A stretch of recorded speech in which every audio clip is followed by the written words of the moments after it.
The Great Fire of London was a major conflagration that swept through central London from Sunday 2 September to Thursday 6 September 1666, gutting the medieval city of London inside the old Roman city wall, while also extending past the wall to the west. The death toll is generally thought to have been relatively small, although some historians have challenged this belief. The fire started in a bakery in Pudding Lane shortly after midnight on Sunday 2 September, and spread rapidly. The use of the major firefighting technique of the time, the creation of fire breaks by means of removing structures in the fire's path, was critically delayed due to the indecisiveness of the Lord Mayor, Sir Thomas Bloodworth. By the time large-scale demolitions were ordered on Sunday night, the wind had already fanned the bakery fire into a firestorm which defeated such measures. The fire pushed north on Monday into the heart of the city. Order in the streets broke down as rumors arose of suspicious foreigners setting fires. The fears of the homeless focused on the French and Dutch, England's enemies in the ongoing Second Anglo-Dutch War. These substantial immigrant groups became victims of street violence. On Tuesday, the fire spread over nearly the whole city, destroying St. Paul's Cathedral and leaping the River Fleet to threaten Charles II's court at Whitehall. Coordinated firefighting efforts were simultaneously getting underway. The battle to put out the fire is considered to have been won by two key factors. The strong east wind dropped, and the Tower of London garrison used gunpowder to create effective fire breaks, halting further spread eastward. The social and economic problems created by the disaster were overwhelming.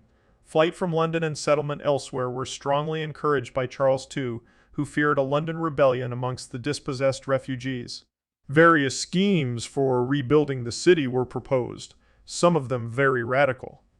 After the fire, London was reconstructed on essentially the same medieval street plan which still exists today. By the 1660s, London was by far the largest city in Britain and the third largest in the Western world, estimated at 300,000 to 400,000 inhabitants. John Evelyn, contrasting London to the Baroque magnificence of Paris in 1659, called it a wooden norther, an inartificial congestion of houses. By inartificial, Evelyn meant unplanned and makeshift, the result of organic growth and unregulated urban sprawl. London had been a Roman settlement for 4 centuries and had become progressively more crowded inside its defensive city wall. It had also pushed outwards beyond the wall into squalid extramural slums such as Shoreditch, Holborn, and Southwark, and had reached far enough to include the independent city of Westminster. By the late 17th century, the city proper, the area bounded by the city wall and the River Thames, was only a part of London covering some 700 acres, 2.8 km2, 1.1 skmi, and home to about 80,000 people, or 1/4 of London's inhabitants. The city was surrounded by a ring of inner suburbs where most Londoners lived. The city was then, as now, the commercial heart of the capital, and was the largest market and busiest port in England, dominated by the trading and manufacturing classes. The city was traffic, clogged, polluted, and unhealthy, especially after it was hit by a devastating outbreak of bubonic plague in the plague year of 1665. The relationship between the city and the crown was often tense. The City of London had been a stronghold of republicanism during the English Civil War 1642-1651, and the wealthy and economically dynamic capital still had the potential to be a threat to Charles II, as had been demonstrated by several Republican uprisings in London in the early 1660s. The city magistrates were of the generation that had fought in the Civil War and could remember how Charles's grab for absolute power had led to that national trauma. They were determined to thwart any similar tendencies in his son, and when the Great Fire threatened the city, they refused the offers that Charles made of soldiers and other resources. Even in such an emergency, the idea of having the unpopular royal troops ordered into the city was political dynamite. By the time that Charles took over command from the ineffectual Lord Mayor, the fire was already out of control. The city was essentially medieval in its street plan, an overcrowded warren of narrow, winding, cobbled alleys. It had experienced several major fires before 1666, the most recent in 1633. Building with wood and roofing with thatch had been prohibited for centuries. but these cheap materials continued to be used. The only major area built with brick or stone was the wealthy center of the city, where the mansions of the merchants and brokers stood on spacious lots, surrounded by an inner ring of overcrowded poorer parishes, in which all available building space was used to accommodate the rapidly growing population. The human habitations were crowded, and their design increased the fire risk. The typical multi-story timbered London tenement houses had jetties projecting upper floors. They had a narrow footprint at ground level but maximized their use of land by encroaching on the street with the gradually increasing size of their upper stories. The fire hazard was well perceived when the top jetties all but met across the narrow alleys. As it does facilitate a conflagration, so does it also hinder the remedy, wrote one observer. In 1661, Charles II issued a proclamation forbidding overhanging windows and jetties, but this was largely ignored by the local government. Charles's next, sharper message in 1665 warned of the risk of fire from the narrowness of the streets and authorized both imprisonment of recalcitrant builders and demolition of dangerous buildings. It, too, had little impact. The riverfront was important in the development of the Great Fire. The Thames offered water for firefighting and the chance of escape by boat, but the poorer districts along the riverfront had stores and cellars of combustibles which increased the fire risk. All along the wharves, the rickety wooden tenements and tar paper shacks of the poor were shoehorned amongst old paper buildings and the most combustible matter of tar, pitch, hemp, rosin, and flax, which was all laid up thereabouts. London was also full of black powder, especially along the riverfront where ship chandlers filled wooden barrels with their stocks. Much of it was left in the homes of private citizens from the days of the English Civil War. 500 to 600 tons of powder was stored in the Tower of London. The high Roman wall enclosing the city impeded escape from the inferno, restricting exit to 8 narrow gates. During the first couple of days, few people had any notion of fleeing the burning city altogether. They would remove what they could carry of their belongings to a safer area. Some moved their belongings and themselves 4 and 5 times in a single day. The perception of a need to get beyond the walls took root only late on the Monday, and then there were near panic scenes at the gates as distraught refugees tried to get out with their bundles, carts, horses, and wagons. The crucial factor which frustrated firefighting efforts was the narrowness of the streets. Even under normal circumstances, the mix of carts, wagons, and pedestrians in the undersized alleys was subject to frequent gridlock and accidents. Refugees escaping outwards, away from the center of destruction, were blocked by soldiers trying to keep the streets clear for firefighters, causing further panic. Fires were common in the crowded wood-built city with its open fireplaces, candles, ovens, and stores of combustibles. 1,000 watchmen or bellmen who patrolled the streets at night watched for fire as one of their duties. Self-reliant community procedures were in place for dealing with fires, and they were usually effective. Public, spirited citizens would be alerted to a dangerous house fire by muffled peals on the church bells and would congregate hastily to fight the fire. The firefighting methods relied on demolition and water. By law, every parish church had to hold equipment for these efforts. Long ladders, leather buckets, axes, and fire hooks for pulling down buildings. Sometimes buildings were leveled quickly and effectively by means of controlled gunpowder explosions. This drastic method of creating fire breaks was increasingly used towards the end of the Great Fire, and modern historians believe that this, in combination with the wind dying down, was what finally won the struggle. Demolishing the houses downwind of a dangerous fire was often an effective way of containing the destruction by means of fire hooks or explosives. This time, however, demolition was fatally delayed for hours by the Lord Mayor's lack of leadership and failure to give the necessary orders. The use of water to extinguish the fire was frustrated. In principle, water was available from a system of elm pipes, which supplied 30,000 houses via high water tower at Cornhill, filled from the river at high tide, and also via a reservoir of Hertfordshire spring water in Islington. It was often possible to open a pipe near a burning building and connect it to a hose to spray on a fire or fill buckets. Further, the site where the fire started was close to the river. All the lanes from the river up to the bakery and adjoining buildings should have been filled with double chains of firefighters passing buckets of water up to the fire and then back down to the river to be refilled. This did not happen, as inhabitants panicked and fled. The flames crept towards the riverfront and set alight the water wheels under London Bridge, eliminating the supply of piped water. London possessed advanced fire-fighting technology in the form of fire engines, which had been used in earlier large-scale fires. However, unlike the useful fire hooks, these large pumps had rarely proved flexible or functional enough to make much difference. Only some of them had wheels, others were mounted on wheel-less sleds. They had to be brought a long way, tended to arrive too late, and had limited reach, with spouts but no delivery hoses. On this occasion, an unknown number of fire engines were either wheeled or dragged through the streets. Firefighters tried to maneuver the engines to the river to fill their tanks, and several of the engines fell into the Thames. The heat from the flames by then was too great for the remaining engines to get within a useful distance. A fire broke out at Thomas Farriner's bakery in Pudding Lane a little after midnight on Sunday, 2 September. The family was trapped upstairs, but managed to climb from an upstairs window to the house next door, except for a maidservant who was too frightened to try, thus becoming the first victim. The neighbors tried to help douse the fire. After an hour, the parish constables arrived and judged that the adjoining houses had better be demolished to prevent further spread. The householders protested, and Lord Mayor Sir Thomas Bloodworth was summoned to give his permission. When Bloodworth arrived, the flames were consuming the adjoining houses and creeping towards the warehouses and flammable stores on the riverfront. The more experienced firemen were clamoring for demolition, but Bloodworth refused on the grounds that most premises were rented and the owners could not be found.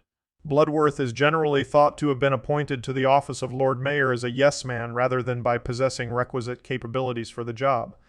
He panicked when faced with a sudden emergency and when pressed, made the oft-quoted remark, "A woman could piss it out," and left. Jacob Field notes that although Bloodworth is frequently held culpable by contemporaries, as well as some later historians, for not stopping the fire in its early stages, there was little he could have done.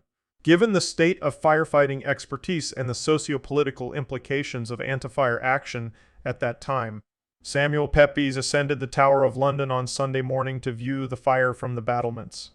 He recorded in his diary that the eastern gale had turned it into a conflagration. It had burned down an estimated 300 houses and reached the riverfront. The houses on London Bridge were burning. He took a boat to inspect the destruction around Pudding Lane at close range and describes a lamentable fire, everybody endeavoring to remove their goods and flinging into the river or bringing them into lighters that lay off. Poor people staying in their houses as long as till the very fire touched them and then running into boats or clambering from one pair of stairs by the water. Side to another. Pepys continued westward on the river to the court at Whitehall, where people come about me, and did give them an account dismayed them all, and the word was carried into the king. So I was called for, and did tell the king and Duke of York what I saw, and that unless his majesty did command houses to be pulled down, nothing could stop the fire. They seemed much troubled, and the king commanded me to go to my lord mayor from him, and command him to spare no houses, but to pull down before the fire every way. Charles' brother James, Duke of York, offered the use of the Royal Life Guards to help fight the fire.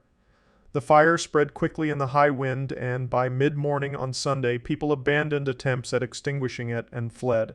The moving human mass and their bundles and carts made the lanes impassable for firemen and carriages. Pepys took a coach back into the city from Whitehall, but reached only Paul's Cathedral before he had to get out and walk. Pedestrians with handcarts and goods were still on the move away from the fire, heavily weighed down.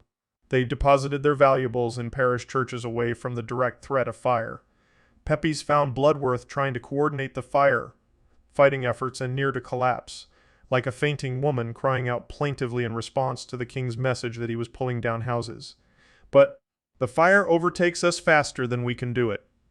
Holding on to his dignity and civic authority, he refused James's offer of soldiers and then went home to bed. King Charles too sailed down from Whitehall in the royal barge to inspect the scene. He found that houses were still not being pulled down, in spite of Bloodworth's assurances to Pepys, and daringly overrode the authority of Bloodworth to order wholesale demolitions west of the fire zone by Sunday afternoon. The fire had become a raging firestorm that created its own weather.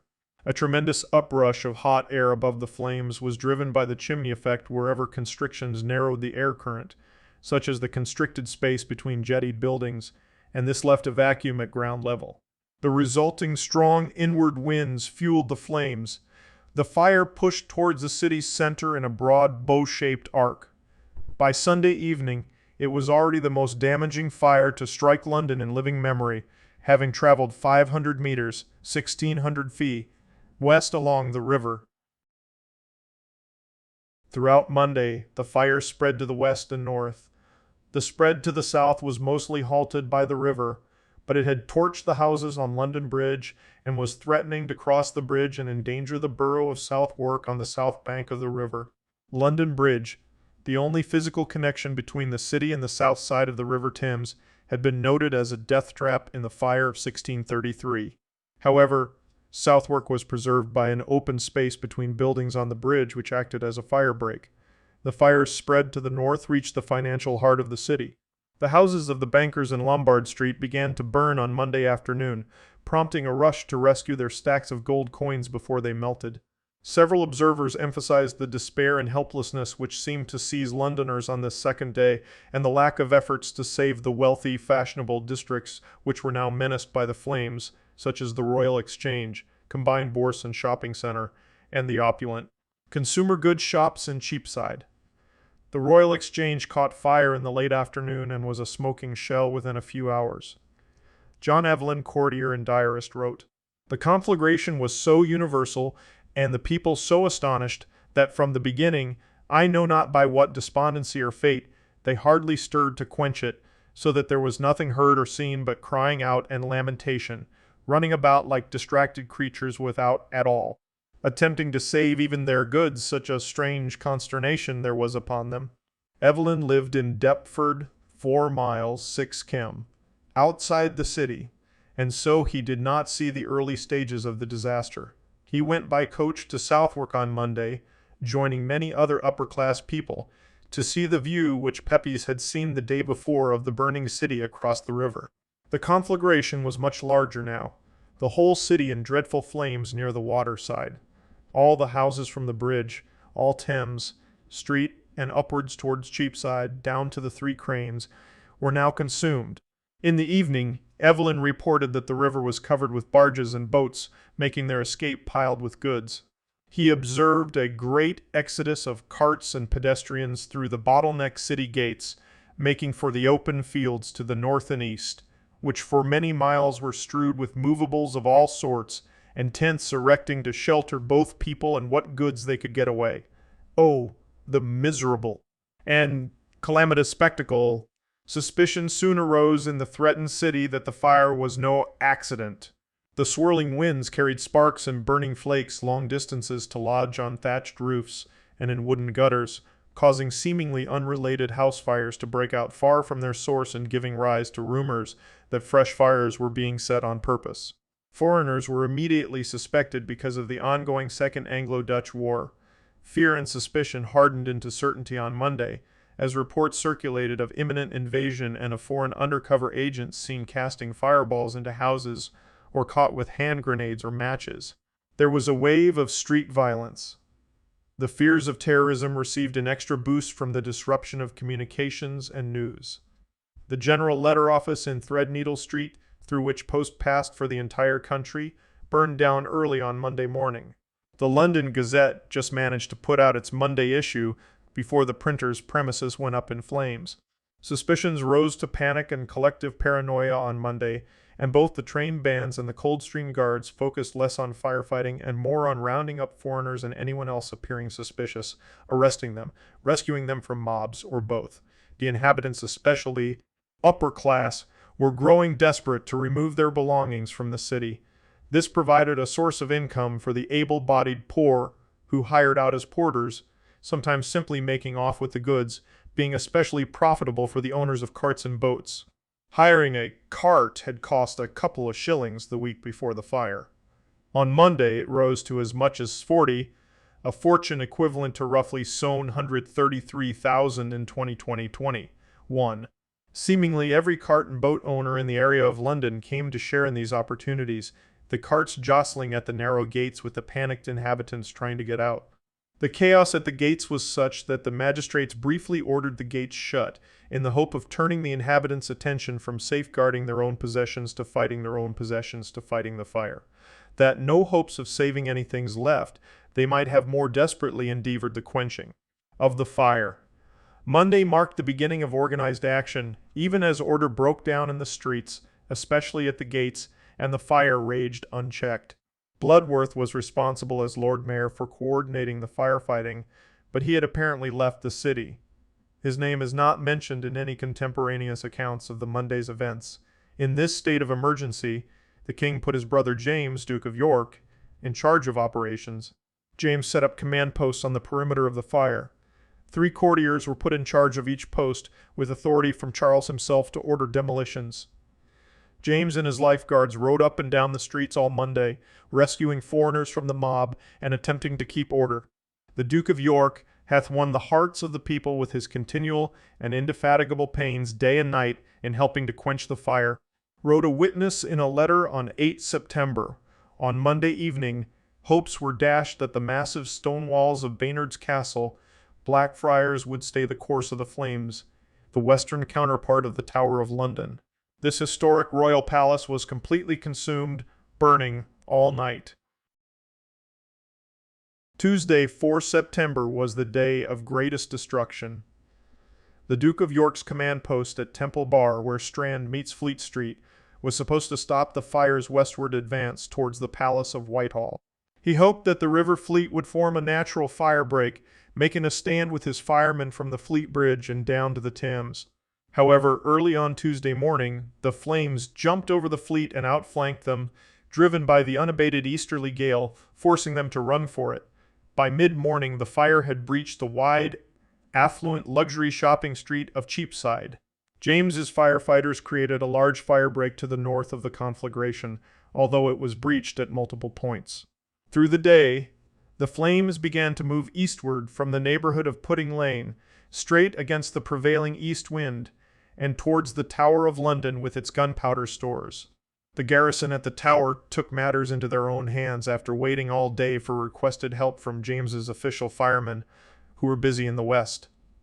They created fire breaks by blowing up houses on a large scale in the vicinity, halting the advance of the fire. Everybody had thought sane.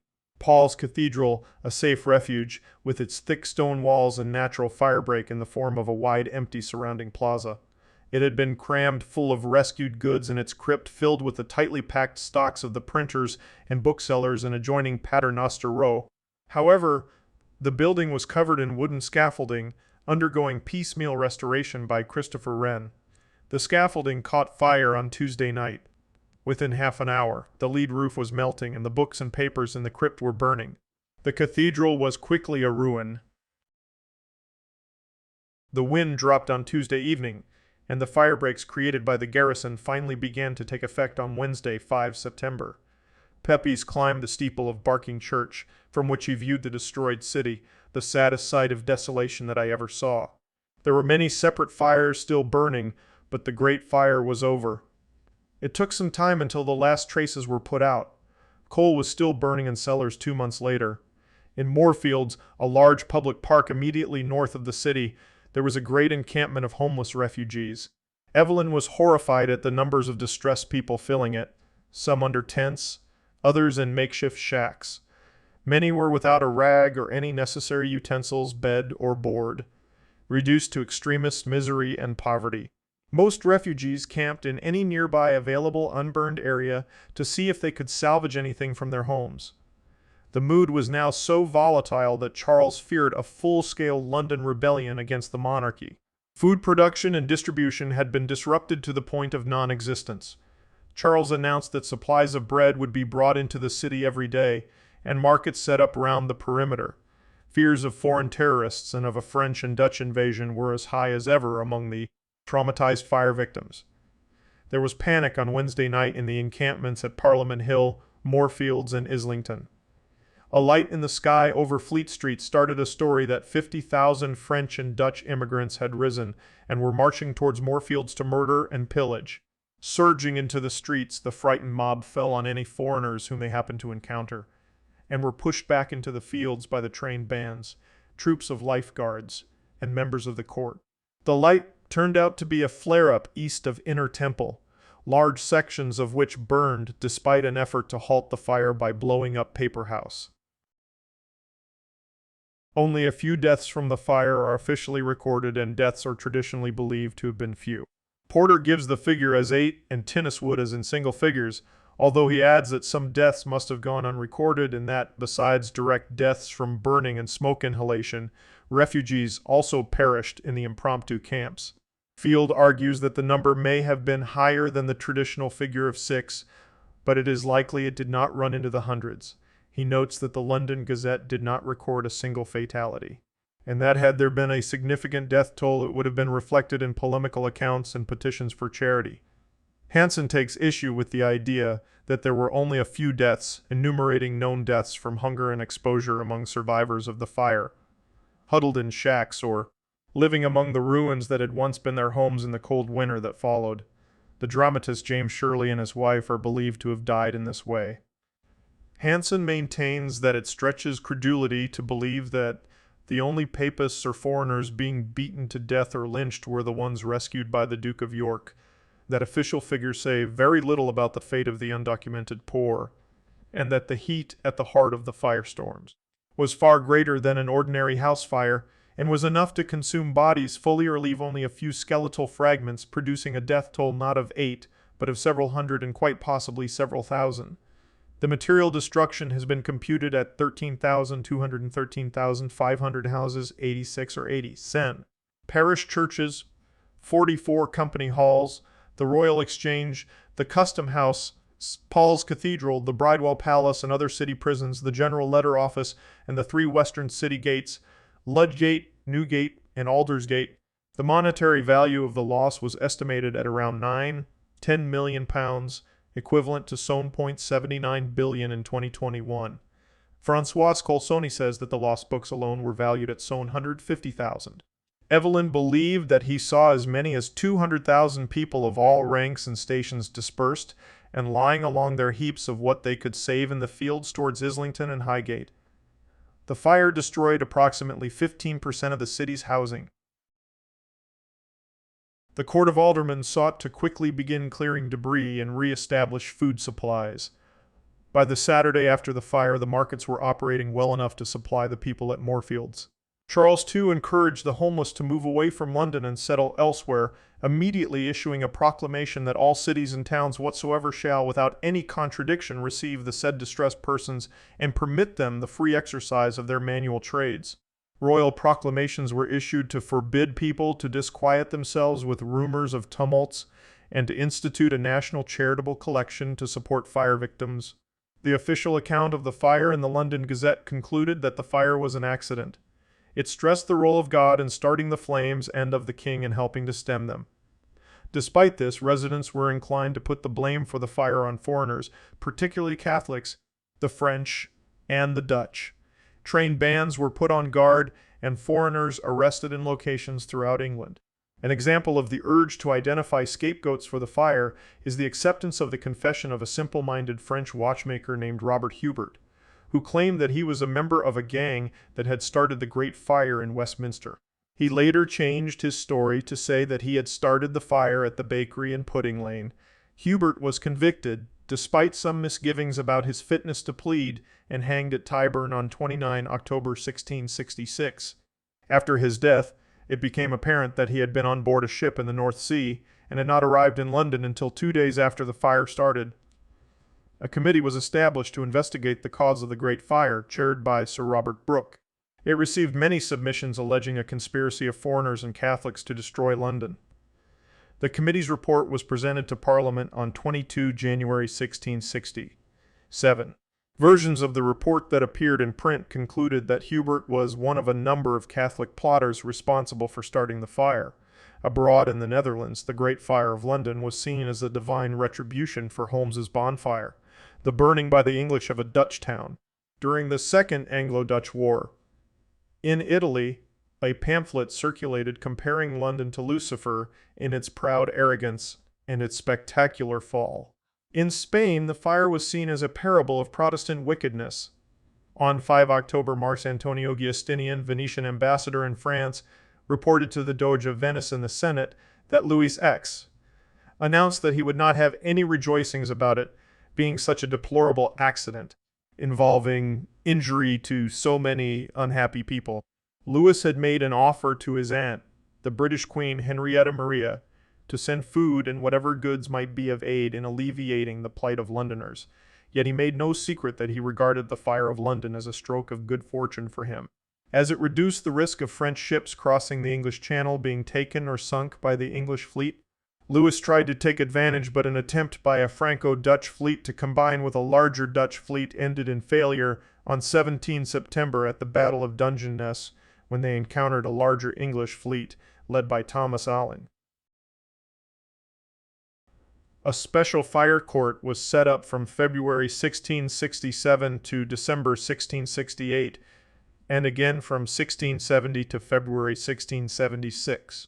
The aim of the court, which was authorized by the Fire of London Disputes Act and the Rebuilding of London Act 1670, was to deal with disputes between tenants and landlords and decide who should rebuild based on ability to pay.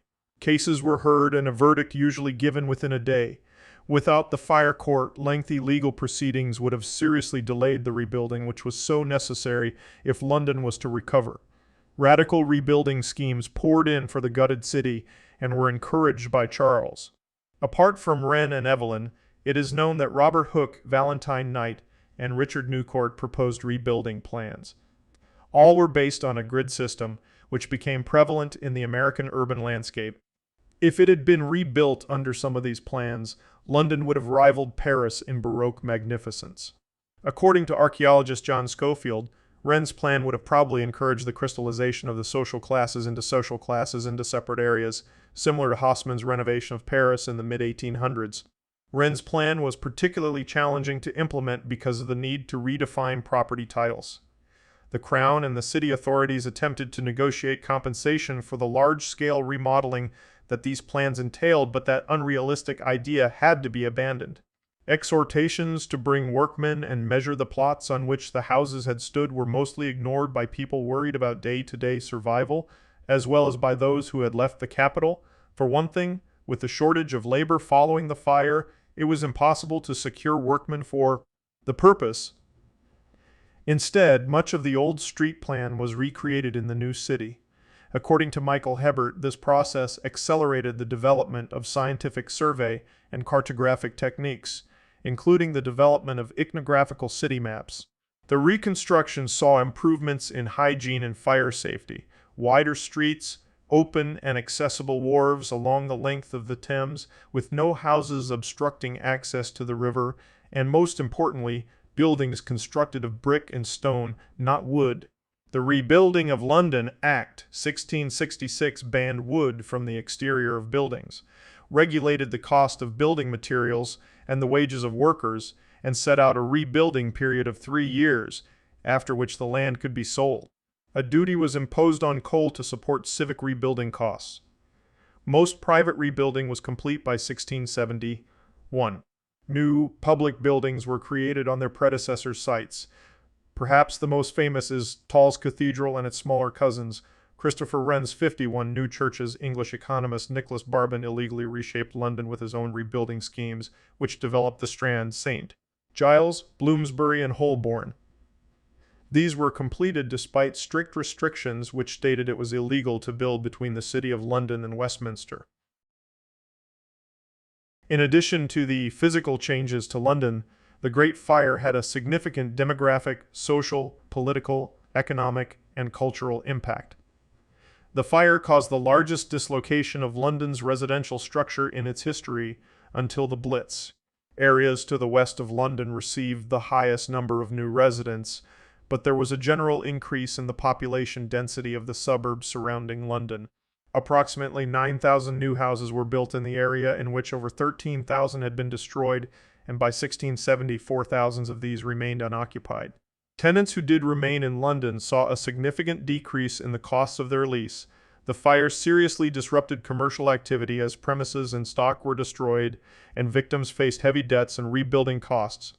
As a result, economic recovery was slow. The City of London Corporation borrowed heavily to fund its rebuilding, defaulting on its loans in 1683. As a result, it had its privileges stripped by Charles. The commercial district of London had significant vacancies as merchants who had left the city resettled elsewhere. Charitable foundations experienced significant financial losses because of direct fire-related costs, as well as loss of rental income. Despite these factors, London retained its economic preeminence. Because of the access to shipping routes and its continued central role in political and cultural life in England. According to Jacob Field, the reaction to the fire revealed England's long-standing hostility to Catholics, which manifested itself most visibly at times of crisis. Allegations that Catholics had started the fire were exploited as powerful political propaganda by opponents of pro-Catholic Charles II's court, mostly during the Popish plot and the exclusion crisis later in his reign. The royalist perspective of the fire as accidental was opposed by the Whig view, questioning the loyalties of Catholics in general and the Duke of York in particular. In 1667, strict new fire regulations were imposed in London to reduce the risk of future fire and allow any fire that did occur to be more easily extinguished. The fire resulted in the emergence of the first insurance companies, starting with Nicholas Barbon's fire office.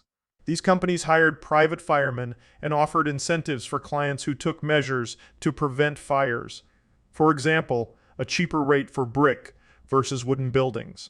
Confusion between parish and private firefighting efforts led the insurance companies in 1832 to form a combined firefighting unit, which would eventually become the London Fire Brigade.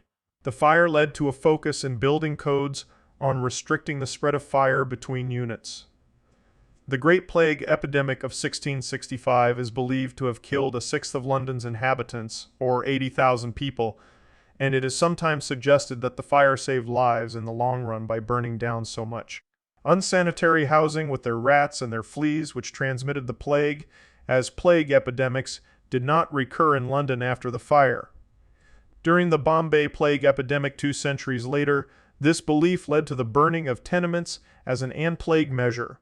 The suggestion that the fire prevented further outbreaks is disputed. The Museum of London identifies this as a common myth about the fire. On Charles' initiative, a monument to the Great Fire of London was erected near Pudding Lane, designed by Christopher Wren and Robert Hooke, standing 61.2 meters, 202 f2, tall. In 1681, accusations against the Catholics were added to the inscription on the monument, which read, in part, "Popish frenzy which wrought such horrors is not yet quenched." The inscription remained until after the passage of the Roman Catholic Relief Act 1829, when it was removed in 1830 following a successful campaign by city solicitor Charles Pearson. Another monument marks the spot where the fire is said to have died out. The Golden Boy of Pye Corner in Smithfield. Although it was never implemented, Wren's plan for the rebuilding of London has itself had a significant cultural impact. The decision not to implement the plan was criticized by later authors such as Daniel Defoe and was frequently cited by advocates for public health. It also featured heavily in textbooks for the nascent discipline of city planning and was referenced by reports on the reconstruction of London after the Second World War. Wren presenting the plan was the subject of a Royal Mail stamp issued in 2016, one of 6 in a set commemorating the 350th anniversary of the Great Fire. Cultural responses to the Great Fire emerged in poetry, one of the chief modes of media in 17th century England, as well as in religious sermons. At least 23 poems were published in the year following the fire. More recent cultural works featuring the Great Fire include the 1841 novel Old St. Paul's, and the 1914 film adaptation, the 2006 novel Forged in the Fire, the 2014 television drama The Great Fire, and the musical Bumblestratch, which was performed as part of the commemorations of the 350th anniversary of the Great Fire.